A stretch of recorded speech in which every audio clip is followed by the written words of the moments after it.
ایک دوسری کو بتایا ہوگا کہ بھاگو بھاگو چلو چلو، محکمہ تو ہے کوئی نہیں، کوئی گورنمنٹ نہیں، یہ طرف کون سی ہے؟ وہ خوشی نصیب لڑکیاں جہاں بھی ہوں گی کیسے کیسے درجات لے کے بیٹھتی ہوئی ہوں، اور انہوں نے گایا اور خوشی منائی، اور جیسے الفاظ ہیں ہم دلوں میں اترتے چلے جاتے ہیں کہ ان کو روشنی ہی روشنی نظر آئی اور خوشیاں ان کے اوپر چلی۔ وہ کون سا مقام تھا کہ بابا رتن ہندی نے قبول کیا اور سارے دوستوں کو چھوڑ کر اس کھیل کے ریچلے میدان میں وہ اپنی لاٹھی لے کر چل پڑا کہ میں اوتار سے ملوں گا۔ اور دیکھیے ہے بڑی خوشی، ایک اس عہد میں پیدا ہوا بندہ تو وہ اس کی خدمت میں حاضر ہے۔ تو اور بھی ریسرچ کی ہے بہت سے لوگوں نے، ایک جرمن اسکالر ہیں، سب سے زیادہ کام رتن ہندی پر اس نے کیا۔ ہمارے ایک دوست ہیں اکرام چغتائی، وہ بڑے تحقیق کے آدمی ہیں، انہوں نے کہا ہے کہ میں آپ کو جرمن زبان میں ہے کہ رتن ہندی کون تھے، کب چلے، کیسے رہے۔ دیکھیے یہ باہر کے لوگ بھی کمال کرتے ہیں، ہمیں تو پتہ تک نہیں تو وہ کتنی دیر وہاں رہے، کیا کیا باتیں کری ہیں، کیا تھیں کیا کیا نہیں، کیوں انہوں نے اپنی تاریخ کو آنے نہیں دیا، کیوں انہوں نے شور مچا کے کہا میرا نام بھی درج کرو۔ ان کا تو جو عشق پورا ہو گیا، یہ تو ضروری نہیں ہے نا کہ اب رسول سے محبت سے اونچی آواز میں بولنے لگے اور ایک دوسرے کو بتانے لگے، تو یہ رتن ہندی کر سکتا تھا، کمال کا آدمی۔ جب یہ سب کچھ میں دیکھ چکا اور پڑھ چکا تو پھر میرے دل میں خیال آیا کہ بعض اوقات ایسی حکایتیں بن بھی جایا کرتی ہیں لیکن دل نہیں مانتا تھا۔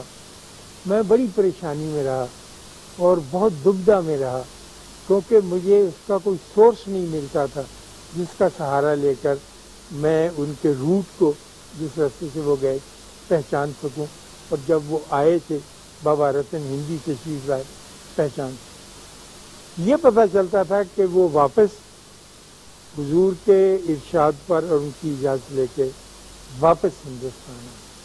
تو جب وہ واپس ہندوستان آئے تو ظاہر ہے کہ وہ اپنے گاؤں ہی گئے ہوں گے اور بٹھنڈے ہی انہوں نے قیام کیا ہوگا۔ جب یہ اب میری ایک نہایت چھوٹی، میرا درجہ بھی چھوٹا ہے، لیول بھی چھوٹا ہے، سوچ بھی چھوٹی ہوتی ہے، میں نے کہا یادا تو میری مدد کر کہ مجھے یہ پتہ، اب تو پاکستان بن گیا، میں بٹھنڈے جا بھی نہیں سکتا، اب پوچھوں بھی کس سے، 1400 برس پہلے کا بات۔ تو میرے ڈاڑھ میں بلا کا درد ہوا ایک مطلب بہت زیادہ جیسے ہوا کرتا، اور رات بھر میں بیٹھا رہا تکلیف کے عالم میں۔ صبح میری بیوی اٹھ کے لے گئی، ہم کو ڈینٹسٹ کا کوئی پتہ نہیں تھا کہ جہاں کون معروف ڈینٹسٹ، وہ گلبرگ میں مجھے ڈاکٹر مسعود کے پاس لے گئی، ان سے ملے، بڑے خوش اخلاق ڈینٹسٹ تھے، بڑے اعلیٰ درجے کے اورل سرجن، ہماری جو کرکٹ ٹیم تھی اس کے ڈاکٹر تھے کہ منہ پہ جو چوٹ لگتی ہے تو اس کی۔ پھر ان کے ساتھ دوستی ہوگی، ان سے ملنا ملانا ہو گیا، وہ گھر آتے رہے، ملتے رہے، ان کے والد سے بھی ملاقات ہوئی، وہ کسی زمانے میں اسکول کے رہے، اور اب بھی 80 سال کی عمر میں سائیکل پر بیٹھ کر ٹیوشنیں پڑھانے جاتے، اتنے بڑے سرجن کے باپ، لیکن ٹیوشنیں پڑھانے جاتے تھے لیکن مفت۔ کچھ بچے ایسے ان کو پتہ کہ میٹر میں حساب نہیں آتا، الجبرے کے بہت اعلیٰ درجے کے ٹیچر، تو میں ان سے کہتا تھا کہ کوئی چھوٹی سی گاڑی چل گئی، نہیں مجھ سے سائیکل چلتی ہے صاحب میاں، میں ٹھیک جاتا ہوں، انشاءاللہ ٹھیک رہوں گا، آپ گھبرائیں، چنانچہ چلتے ہیں۔ تو ان کی باتوں میں ایک دن انہوں نے بتایا کہ میں کافی سال بٹھنڈا کے گورنمنٹ ہائی اسکول میں ہیڈ ماسٹر رہا۔ میں نے کہا یا اللہ یہ کیسا بندہ آپ نے، میں نے کہا مجھے یہ فرمائیں ماسٹر صاحب کہ وہاں کوئی ایسے آثار تھے جس کا تعلق بابا رتن ہندی کے ساتھ، کہنے لگے ان کا بہت بڑا مزار ہے وہاں پر بابا رتن ہندی کا، اور بڑے چڑھاوے چڑھتے ہیں، ہندو عورتیں مرد بھی آتے ہیں، مسلمان بھی آتے ہیں، اور تمہارا یہ دوست جو ہے ڈاکٹر مسعود، میرے گھر 13 برس تک اولاد نہیں، تو میں پڑھا لکھا آدمی تھا، میں ایسی باتوں پہ اعتماد نہیں کرتا جو بے پڑھے لکھے کرتے ہیں. لیکن ایک دن جا کر میں بابا رتن ہندی کے روضے پہ بڑا رویا. کچھ میں نے کہا نہیں، نہ میں کچھ بولا، اور شرک کا ڈر رہتا ہے پڑے سیانے بندوں کو، نہ میں نے اللہ سے کچھ. مجھے ایسے ہی وہاں جا کے بڑا زبردست ہونا. کہانی مجھے پتا تھی کہ یہ وہاں تشریف لے گئے، میرا دل بڑا تھکتا تھا. تو پھر میں گھر آ گیا. تو رات کو مجھے خواب آیا کہ ایک بابا ہندوستانی انداز کا سفید داڑھی، تو وہ آئے اور کہنے لگے لے اپنا کاکا پھاڑ لیا، اللہ یعنی بھیجا تھے. میں کہیں یہ کہاں سے آ گیا؟ تو کہنے لگے میں نے اٹھایا تو وزنی تھا، یعنی اس کا خالی تصور کیا. تو میں کہا بابا جی آپ کون ہیں؟ کہنے لگا میں رتن ہندی ہوں. تو وہاں جا کے جیسے بیوقوفوں کی طرح رویا کرتے، صبر سے چلتے، لمبا سفر کرتے ہیں، ہاتھ میں لاٹھی رکھتے اور ادب سے جاتے. یہ کمال کی باتیں. کہنے لگا یہ مجھے نہیں پتا لاٹھی جاتے ہیں ادب کیوں کہا تھا. میں نے کہا جی اس کا مسئلہ میرے پاس ہے. تو مجھے یہ یقین ہو گیا کہ وہ لڑکیاں جو وہاں تھیں موجود وہ خوش قسمت. ہم کچھ مصروف ہیں، کچھ ہمارے دل اور طرف مصروف ہیں، ہم اس سفر کو اختیار نہیں کر سکتے. لیکن اس سفر کو اختیار کرنے کی تانگ جو ہے، آرزو جو ہے، وہ ضرور دل میں رہنی چاہیے کہ یا اللہ پتہ نہیں یہ ہو سکے گا یا نہیں. لیکن میری تمنا یہ کہ میں اسی راستے پر چلوں جو آرزوؤں والوں کا راستہ ہو، اور جب یہ ہو جائے دل میں پکا ارادہ اور تہیہ تو پھر راستہ ضرور مل جائے. ہم زیادہ سے زیادہ یہ کر دیتے ہیں کہ یہ آپ کو کچھ ملا کسی بندے سے واپس، تیرے پاس کوئی وظیفہ ہے، میرے پاس کوئی وظیفہ ہے، تو یہ ایک اچھا وظیفہ کرنا، لیکن یہ راستہ نہیں.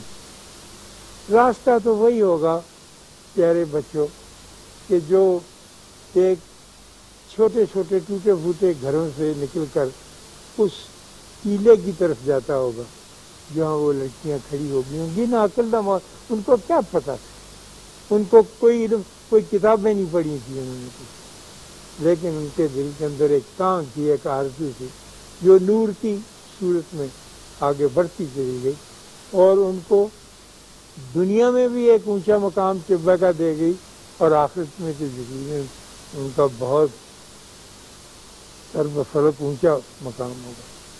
تو اس کے لیے میں اپنے آپ سے فارغ اوقات میں یہ ضرور کہتا رہتا ہوں، اور میں اللہ کا شکر ادا کرتا ہوں کہ میں کہتا رہتا ہوں اپنے آپ سے کہ یہ سب کچھ پڑھنے سے، علم حاصل کرنے سے تو نہیں ہوگا. یہ تو میری انفارمیشن میں اضافہ کرے گا، مجھے معلومات حاصل ہو جائیں گی. باقی محبت کا راستہ اور ہے، معلومات کا راستہ اور ہے.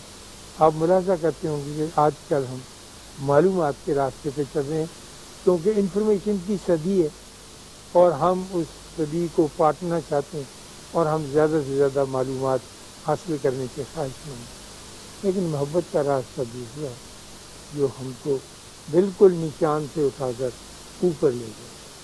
اور محبت کا راستہ حاصل کرنے کے لیے میں اس نتیجے پر پہنچا کہ اپنے ارد گرد کے لوگوں کے ساتھ سلوک کیا، محبت نہ کی جائے، ان کو کچھ دیا نہ جائے. نبی کریم صلی اللہ علیہ وسلم کہتے ہیں کہ مسکراہٹ بھی ایک صدقہ جاریہ ہے، کبھی کبھی یہی جاری کر دیا کرو، ہنس کے بول پڑو. لیکن ہنسنا ہمارے ہاں مفقود ہو گیا، جیلسی ہو گئی ہے، لڑائی ہو گئی، جھگڑے ہو گئے. ہم محبت تو ایک طرف رہی، مسکراہٹ بھی کسی کو ادا نہیں کر سکتے.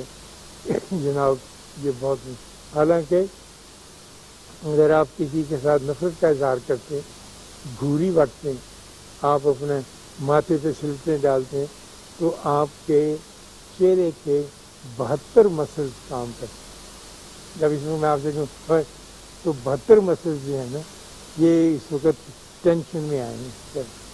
اور اگر میں مسکراؤں تو صرف 2 مسلز، ایک رائٹ ہینڈ سائڈ کا، ایک لیفٹ ہینڈ. کتنا آسان کام ہے لیکن ہو نہیں پاتا. مجھے یہ سارے راز معلوم ہیں لیکن مجھ سے ہو نہیں پاتا. کبھی میں یہ بیٹیاں کبھی پوچھتی ہیں کہ سناؤ تم کیسی ہو، ٹھیک ہو. وہ جاتے ہی ہوتے کپڑے کی بات کریں، ہاں یہ کہاں کی، انہوں نے کہا اچھے میں ملتا ہے. انہیں یہ دفاع کرو، اندر کے بندے کی بات بھی کر لو. وہ کہتے نہیں جی اندر کے بندے کی دادا چھوڑیں، بس ہم نے تو یہ سامان ہی اکٹھا کر، اور سامان کم وقت کام نہیں آتا، کام بالکل نہیں آتا. اور اگر آپ سوچنے لگیں پیسہ، میرے پاس کچھ پیسے جمع ہو گئے تھے 1,13,000 روپیہ. اب میں عمر کے آخری حصے میں ہوں، یہ سمجھ ہی نہیں آتا کہاں خرچ. میرا جی چاہتا ہے کہ میں اپنی ذات پہ خرچ کروں، دھوپ میں بیٹھ کر مولی کاٹ کے کالا نمک لون لگا کے تو اس کو کھاؤں، کہا نہیں کرتا، ڈاکٹر منع کرتا. تو تھوڑی سی محبت، تھوڑی سی الفت، تھوڑی سی مسکراہٹ جاری کرتے رہنا چاہیے. اس چیک کے اوپر کوئی خرچہ نہیں. اللہ آپ کو آسانیاں عطا فرمائے اور آسانیاں تقسیم کرنے کا شرف عطا فرمائے. اللہ